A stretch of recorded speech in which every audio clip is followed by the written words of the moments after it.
আসসালামু আলাইকুম, শুভ নববর্ষ।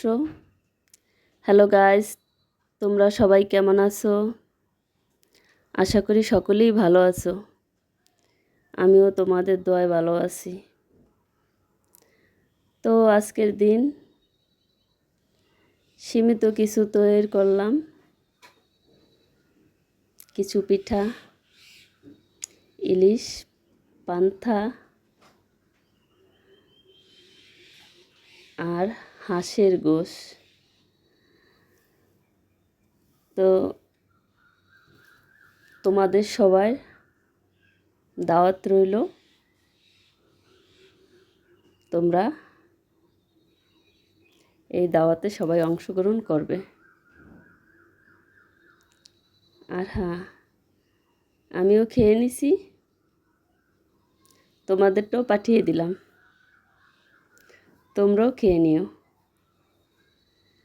বছরের প্রথম দিন খেয়ে দিয়ে সবাই সারাদিন আনন্দ উল্লাসে কাটিয়ে দাও।